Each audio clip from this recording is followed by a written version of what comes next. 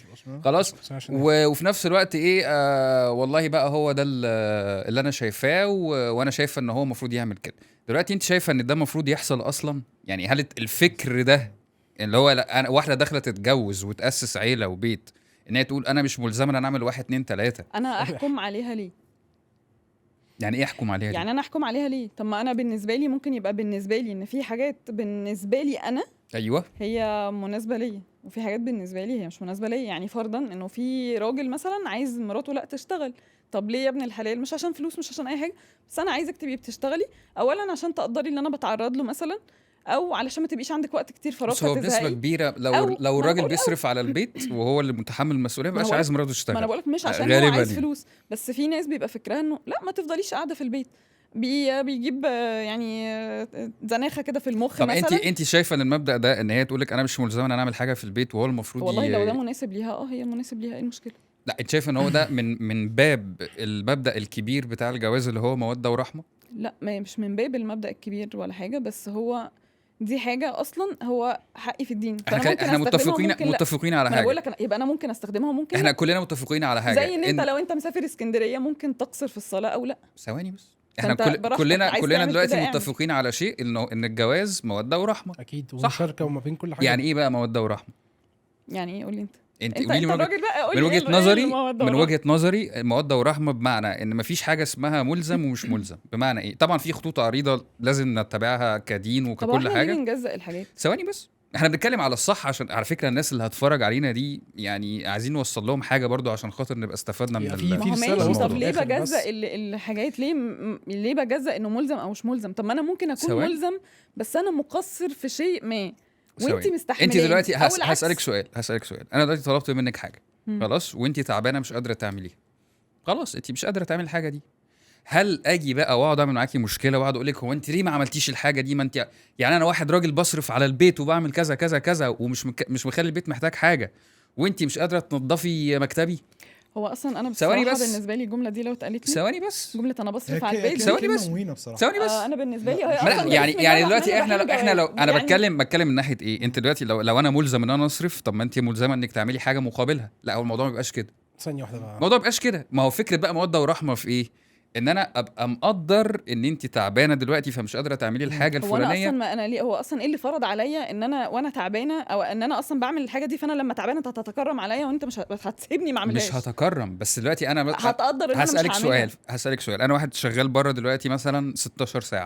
ما تشكيليش همك بقى، انا مالي؟ انت هتقعد تقول لي يا ستي بالراحه علينا. أيوة، طيب أصل لا اله إيه؟ الا هو الله. ايه اللي يعني انت لو يا بص أصل انا بكره انا البيت عرفت ده. انت اتعصبت ليه دلوقتي. هو جاي يقول لي بص يا خلود، انا خلود. عملت البتاع عشان انت خلود، ما هو خلود. اصلا هو غسيل الوقت. طب هسألك سؤال. كلنا هو اكل الوقت ما اكلنا كلنا يعني عادي ده هو بيتنا على والبيت اساس ان بتاعنا احنا الاتنين. بنقسم المهام. بالظبط بنقسم كده، المهام. بالظبط. ما تقسموش المهام، انتوا بتشتغلوا طب بره، احنا ثانية بنعمل واحدة كل بقى، لا، حاجه. لا، لا، انت ثانية. بتشتغل جوه بتشتغل ما هو بره. الراجل وزير يعني الداخلية نقسم وانت مهام. وزير الداخلية. عايش يعني ارد انت عليك. المسؤولة عن البيت. يعني هو خلود. الراجل مثلا لو ضيع حاجة شفت في بقى ده اللي أنا البيت بتكلم ولا عليه بقى. وقع حاجة، يبقى يوم ده أسود. مش عدل. انا عايز اوصل لنقطه يعني عشان نيجي نقفل الحلقه نوصل نقطه كويسه قوي. عايز اسال سؤال دلوقتي. احنا لو هنتكلم بالدين وبعد كده نتكلم بالحياه الاجتماعيه، ماشي، احنا معاك ان الدين قال فعلا ان احنا رجاله لازم نصرف، ودي ما فيهاش هزار، ودي مسؤوليه.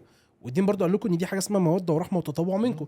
تمام، هو عظيم. يعني هي الموده والرحمه دي علينا احنا بس لا، ولا علينا يا احنا ثانيه الاثنين؟ واحده بس، لا، إحنا ثانيه الاتنين خلاص طبعا. بس كلامي خلاص كده قولي براحتك. انا اقصد ايه موده ورحمه. يعني هو بسم الله الرحمن يا الرحيم خلود، انت معاك انا الصرف لسه ده ما كده كده خلصتش. معاك. انا لسه ما خلصتش. وبعد كده ما انا ماشي ثانيه واحده نرتب بس النقط حاضر. عشان نتكلم عليه. حاضر.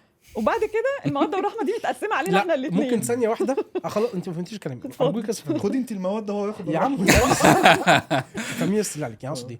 يا لا، عشان اوصل لك نقطتي. مش انت الدين ما فرضش عليكي مالكيش ولا تطبخي ولا تغسلي ولا تمسحي ولا الكلام ده. يا لا، ايوه صح كده. وان انت لو عملتي ده يعني تطوع منك وحاجه حلوه لجوزك، صح ولا لا؟ تمام. بس انا الدين فارض عليا ما عملهاش زي فكره يا لا اختياري ان انا لازم اصرف، صح ولا لا؟ يبقى في دم بقى. لا ثانيه. لا ليه وانا مالي؟ اقول يا له هو بقى. ستي يبقى ما انا تقوليش كريم ما مالي. كانش دعوه بمجدي. خلي بقى مجدي. ما انا برد عليه هو. لا رد عليا يبقى بس هو بقى مش بس عليا بس. فجي في يوم من الايام انا وانت اتخانقنا واحنا خلاص اتفقنا ان البيت يا ستي مشاركه.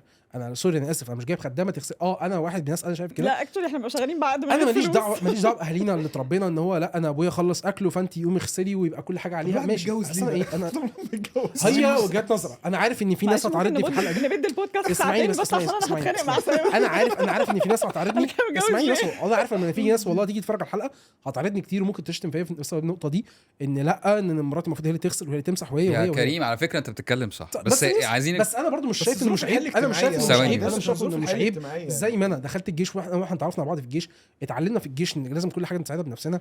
انا مش بقول انا بشتغل عشان حضرتك، لا، هو انا كده هو انت لو مش موجوده في حياتي وانا كراجل عايز عايش مع نفسي او مع امي وبر هو انا عايز اسال فكده سؤال. كده هصرف عليهم. انا دي عايز اسال نقطة بقى سؤال. ما هو مهمة استني بالظبط. بس فكره ايه. ثواني بس. والنبي استني عشان اوصل. طب بعد ما تخلص عايز اقول حاجه مهمه بس بالله عليك. بعد ما اخلص والله. بس هي الفكره فين اقصد في ايه. احنا اتفقنا خلاص ان البيت ده مشاركه ما بيننا. تمام. انا مثلا واحد مثلا ما بعرفش اطبخ بس ممكن اساعدك. الغسيل ايه المشكله يعني لما انت مثلا تغسلي وانت هتنامي فعلا انشره؟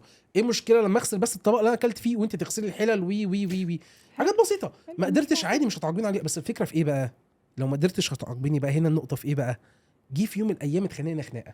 طب بقول لك يا روح امك انا مش طبخه لك ومش مسحه والله العظيم. وانا بقى مش عامله لك وشوف انا لك هسيب بقى. البيت وامشي. لا مش هسيب البيت وامشي. اتجوز وأنا مش زكية هعمل لك- زكريا وانا اصلا مش مطلوب مني اعمل لك الكلام ده. وهات لك بقى شغاله وهات لك اي حد يطبخ لك ويغسل لك وينضف لك. طب ما هو معلش، ما هو ده اتفاق احنا كنا متفقين عليه في الاول خالص اول ما نجي ماشي. ما هو نتجوز. معلش، هو انت ليه يعني انت وصلتنا ممكن للنقطة اقول دي نقطه بس من غير يعني ما نعدي في النص انه ايه اللي خلاها توصل اصلا لمرحله ان طب انا مش عامله. ممكن يعني اقول انت راجل حاجه خناقه انت قفشت عايز عليا. اقول وعامل حاجه ترد عليا تيجي تقول لي مولع. انا اسف. مولع، هتيجي تقول لي ايه؟ مولع. ما هو ساعتها بقى انت هتروح تزعلني من النقطه دي. لا يا باشا، ما هو الدين قال لي انا مش هعمل كذا. حلقة كريم. احنا التلاتة. كريم، عم هقول لك على والله. حاجه، هقول لك على حاجه حلوه دلوقتي. انا هسالك سؤال دلوقتي. الراجل يعني ملزم ماديا، ماشي، ثانيه واحده بس. والراجل المفروض ان هو يعمل في البيت، تمام. والراجل المفروض يعمل كذا كذا. الست بقى المفروض تعمل ايه؟ قولي تقعد لي. عامله طب ما كده. تدور ثانية على واحدة بقى. التلفزيون وتشوف. ثانيه واحده بقى.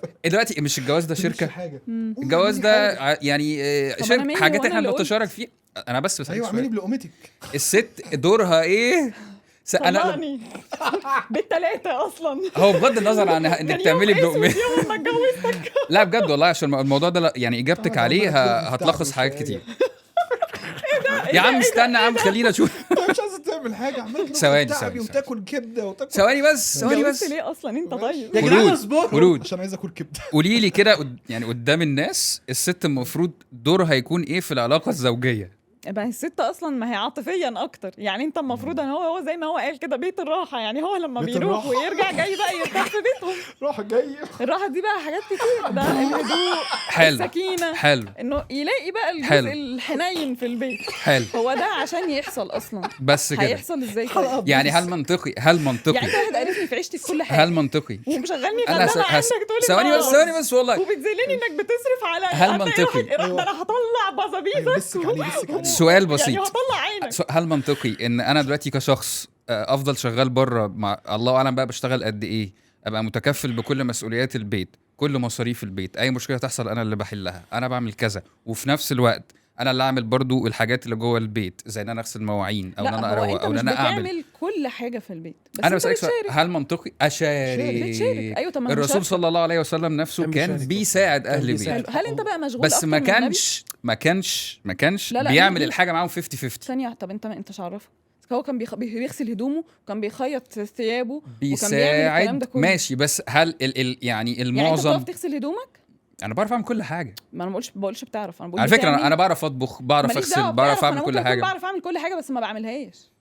بعملها. وعايز اقول لك على فكره انا مع جدا وبشجع ده جدا ان الرجاله تبدا تساعد لو هي عندها الوقت والمقدره ان هي تعمل ده. لو في وقت. يعني لو انا دلوقتي مثلا انا خلصت شغلي ورجعت عندي ساعه فاضيه، لو اقدر ان انا مثلا يا ستي اغسل فيها طبقين ما انا هعمل ده. يعني بص لو انا اقدر ان انا اروق يعني مش انتوا عارف فين. مشكلتكم طب في ان انت لو انتوا لما شغالة- ما بتعملوش انتوا بتبقوا شايفين مش ان الست لو انا وانت شغالين، بتقدر حياتها. لو انا وانت شغالين انا ما اقدرش احاسبك. يعني مش هينفع ارجع من شغل انت ما طبختيش ليه، انت كذا انت كذا. لا بس إحنا الاتنين- معلش ثانيه واحده هنا، ثانيه واحده هي هنا. دي لو النقطة انا اللي لو أنا انا كنت وانت هسألك. شغالين خلاص وانا اللي برضو مسؤول على البيت ماديا وانت فلوسك ليكي، مين قال ان انا ماليش الحق ان انا اسالها بتعملي ايه وما بتعمليش؟ حلو بس ثانية انسانيا واحدة، في بيقول حالة انسانيا يعني. كموده ورحمه. بس هل مفروض عليا؟ طب هو انت موده ورحمه دي انت عمرك ما بتشوفها في الحياه؟ بس هل انا مفروض عليا عشان زوجتي بتشتغل ان انا اسيبها ده ما الموده اخليهاش تعمل اي والرحمه حاجه؟ دي باينه اصلا من اول ما انت بتيجي تقعد على الكرسي بالجاتوه. حلو. ايه يا عمي هنعمل حلو. ايه؟ ده حلو. الفرح بالنص. لا اصل كريم كان بيقول حاجه ان عفش بالنص. كريم كان والمش بيقول عارفة حاجة. ايه، طب احنا الشبكة وعلى بتبقى فكرة أنا ومش مش- هتبقى قايمه. انا مش مع القايمه. طب هي القايمه دي حرام اصلا. هي مش في الدين في الاساس، لا،بس هي يهودي الفكره ان أصلاً، هي عرف عشان يهودي ايام اليهود لما هي كانوا مش في موجودين عشان الدين. انتوا مصر. بقيتوا يهود. لا فاحنا مش بنحاول بقينا نقلل يهود. نفسنا وعيالنا. بس. عارفه اللي عمل كده طب ما ايه؟ احنا يهود ومننا عارفه اللي يهودية عمل بقى مشكله على كده. القايمه دي ايه؟ التقاليد بتاعتنا بتاعت ال40 فوطه وال30 معرفش ايه ولازم البيت يبقى جاي عامل ازاي. وعلى فكره الدين ما بيقولش كده. هو الدين بيقول ان الزوج إحنا لو يجهز ما بيته جبناش، على قده. الطنطا على هتيجي قده تفتحها. بما على يستطيع. قده يا فندم، لو- بعد بما ما يستطيع جهزناش ومفيش طبعاً. قايمة. ما تقوليليش انا عايز توشيبا، انا مش عايز بالظبط. ده لو دخلت من أنا غير على الهاند قدي. بلندر ده انت هتفضحها ما حد- وتريح لها وتقول انا لها عايز ال أبوكي- 150 جنيه أبوكي بتوع لا لا مش هي نفس أنا عايز الفكره. 150 ما هي جنيه. نفس الفكره. ما هو مش كل عقليات دماغ واحده. مش كل الادماغ دماغ واحده. المفروض ما هو دي الفكره. دماغين ساعات في دماغين طيب. يعني دماغ بتبقى عشان نوصل الموضوع لنقطة. ده كده مش هيخلص في حلقه اكيد. وهنستأذنك بس طبعاً إحنا يا عايزين- بصراحه تبقى معانا تاني بصراحه يعني عشان إحنا عايزين نتخانق وفي ناس كتير عايزه بس خلينا- واجيبهم لي على بس فكرة- أنا المره الجايه على بصراحة فكرة- مش عارفه هعمل فيك ايه. الفكره بتاعت الديبيت او ان كل واحد يقول وجهه نظره من ناحيته دي كانت انا شايفها عظيمه جدا في الحلقه. بس احنا عايزين في الاخر الرساله اللي توصل للناس حاجه، ان مفيش حاجه اسمها كل الرجاله عندهم مشاكل او ان هم سلبيين او ان هم ما بيصرفوش او ان هم ولاد حلوين. ومش كل الستات ومش كل الستات برضو عندهم برضو مشاكل وسلبيين وما بيعملوش حاجه في البيت وبيقولوا انا مش ملزمه والكلام ده كله. هي الفكره كلها في ايه؟ ان زي ما كانوا عايز اقول لك الاجانب والله العظيم هم اللي كانوا يعني في كذا فيديو كان منتشر ترند بيقول لك وي كومبليت ايتش اذر، يعني احنا بنكمل بعض. بمعنى ايه؟ ودي فكره موده ورحمه. انه انا دلوقتي مفيش حاجه اسمها انا المفروض اعمل كذا. هو في حاجات خطوط عامه زي ما قلنا مثلا حته الماديات هي بتكون على الراجل، بس في نفس الوقت هي الست لازم تكون مقدره وفاهمه ان هي بتعمل او ليها دور معين في البيت زي الراجل بالظبط.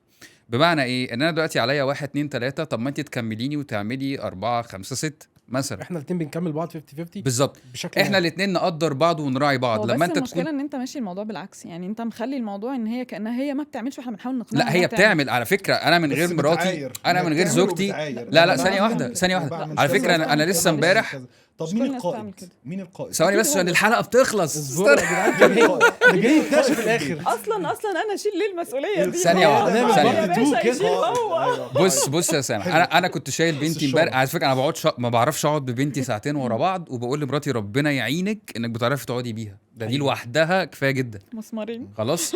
والله ربنا يعني فعلا انا ما عندناش، احنا كرجاله ما عندناش المقدره ان احنا نقعد باطفال. ما فيش لا الخلق ولا اي حاجه. كده في هو جميع ربنا الحالات زرعها الست فينا كده في سبحان جميع الحالات. الله يعني. لان بالظبط. الستات دول ما انتوا فيهم تبقوا امهاتنا، انتوا عظماء. بالظبط.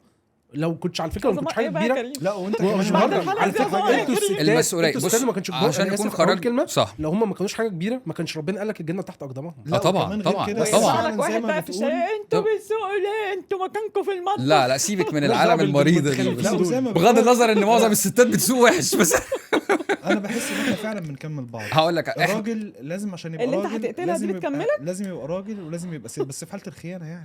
بس عايزين يعني باختصار اعملي- باختصار ثانيه واحده باختصار. ممكن مجدي باختصار أنا عايز 150 يا جماعه الحديدة يا جماعه مع دي. الجواز ما بيبقاش ند لند يا جماعه. الجواز ما هواش حاجه اسمها، ما فيش حاجه اسمها مساواه في الجواز. في حاجه اسمها ان احنا بنكمل بعض في الجواز. في حاجه اسمها موده ورحمه في الجواز. يعني احنا الاتنين نقدر بعض ونتفاهم ونحاول ان احنا نريح بعض وما نتعبش بعض، وكل واحد يقدر يعمل كل حاجه تسعد التاني يعملها. ولو انا اقدر، حتى لو كنت اتكلمت على قصه ان الست مش ملزمه، لو انا اقدر اجيب لزوجتي حد يساعدها في البيت او حد يعمل شغل البيت هعمل ده لو عندي المقدره. بالظبط. وفي نفس الوقت الست المفروض ان هي تبقى عارفه ان الراجل هو رب الاسره، والراجل هو اللي ليه الكلمه الاخيره، طبعا مع استشاره مشاركتها. زوجته او مشاركتها. مشوره زوجته، بالظبط. لان كل حاجه ما ينفعش يعملها من غير ما يتشاوروا بالظبط. مع بعض. بالظبط. بس في الاخر اللي بياخد القرار والكلمه الواحده بتبقى لمين؟ هي بتبقى للراجل مش للست. والست بتبقى عارفه ده وحابه ده ومحترمه ده، لان هي عارفه ان هو في الاخر هو اللي شايل المسؤوليه. خلاص. الراجل يبقى مقدر كل حاجه بتعملها الست، ما يقللش من اي حاجه هي بتعملها، يحاول يساعدها على قد ما تقدر. الست تبقى مطيعه، لان من شروط الجواز هي الطاعه او طاعه الزوج.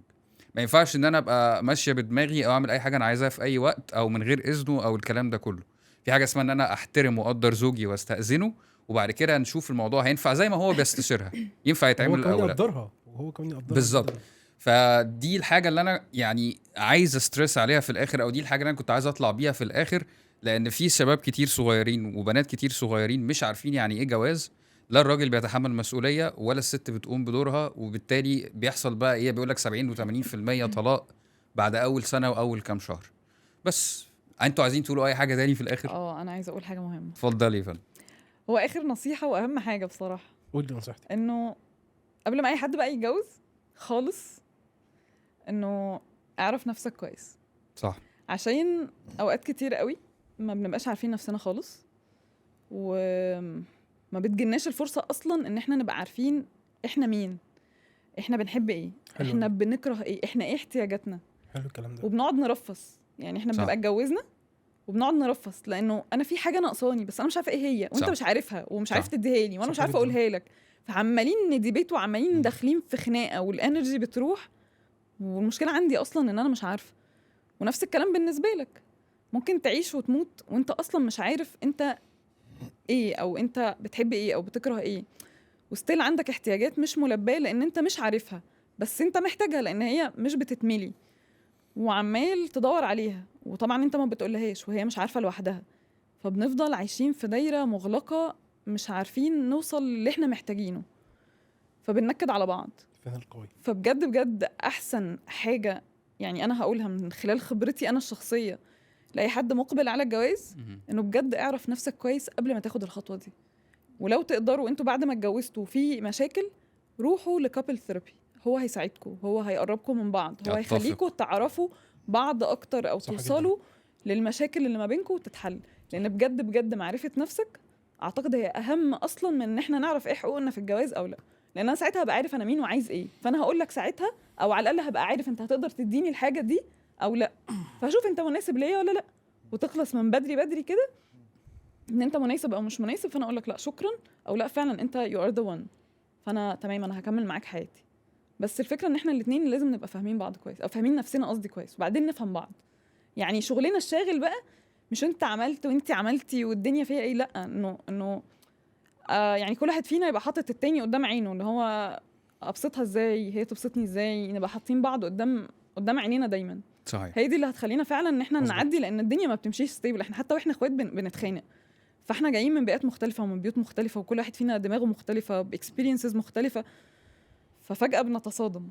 صحيح. فهي احسن حاجه نقدر نعملها ان احنا فعلا نعرف بعض كويس ونعرف نفسنا الاول كويس. صحيح. بس كده. اي شرفتينا اضافات يا شباب؟ أحمد. والله بجد مبسوطة شرفتينا جدا ونورتينا واستناني تحت الاستوديو عشان عايزك في والله موضوع بجد يعتبر من اقوى الحلقات اللي سجلناها وشرفتينا ونورتينا النهارده جدا والله. جدا كتير بصراحه جدا خلاص جدا بس ليا معاهم حوارات هنخلص ان شاء الله. لا لينا استنوني لينا الحديث بقية ان شاء الله. ان شاء الله. بس ودي كانت حلقتنا النهارده من سكالانس ومستنيينكم ان شاء الله في حلقات جايه قويه جدا جدا بإذنك جدا. يا رب. يلا سلام. باي باي باي. باي.